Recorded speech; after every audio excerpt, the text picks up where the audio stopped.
안녕하세요. 유연한 의사들의 찬쌤입니다. 손 실장입니다. 오늘은 쌍꺼풀의 양대산맥, 절개와 매몰에 대해서 알아보도록 하겠습니다. 네, 보통 쌍꺼풀 수술은 매몰법이나 절개법 중에 한 가지를 선택을 해서 수술을 진행하게 되죠. 그렇군요.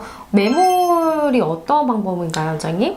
매몰은 새로 생기는 쌍꺼풀 라인 위에 한 3개에서 6개 정도의 작은 구멍을 내고 실을 서로 연결해서 쌍꺼풀을 만들어주는 방법입니다.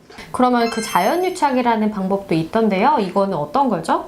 자연유착은 다양한 매몰법의 한 종류라고 보시면 되는데 그 안에 있는 조직을 일부 제거를 하고 일부 선을 실을 더 연결을 해서 일반적인 매몰법보다 풀림을 상당히 많이 방지할 수 있는 그런 방법이라고 보시면 돼요. 그렇군요. 네. 근데 사실 상담 온 환자분들이 가장 고민하시는 게 있어요, 원장님. 병원에 상담 갈 때마다 이제 진단이 다르게 나온다고 하더라고요. 내 눈은 그대로인데 어떤 병원에서는 매몰로 해야 된다고 하고 어떤 병원에서는 절개로 해야 된다고 하니 혼란스러우실 수 있을 것 같아요, 원장님. 그렇게 말씀하시는 분들이 많이 있는데요.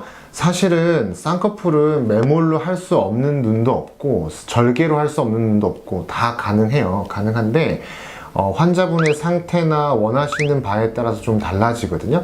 저는 보통 환자분하고 상담을 할 때 이 부지를 이용해 가지고 우리 손 실장님이 잘 알고 계시죠? 이 부지 아니요, 어디선가 본 것 같고 아니요. 그죠?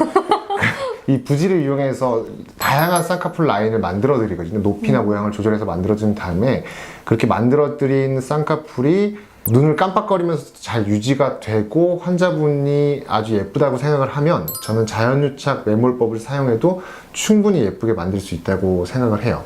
그렇군요. 그렇죠. 그러면 절개와 매몰이 크게 다르지 않다는 말씀이신 거죠? 그런 경우는 절개로 하던 매몰로 하던 결과의 차이가 별로 없습니다.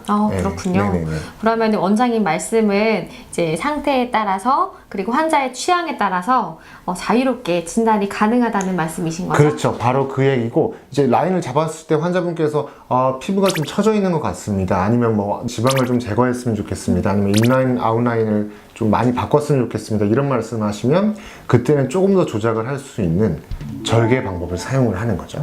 그렇군요. 네. 좋은 말씀 감사합니다, 원장님. 네. 오늘은 여기까지 쌍꺼풀에 대해서 알아봤습니다. 네, 감사합니다. 감사합니다.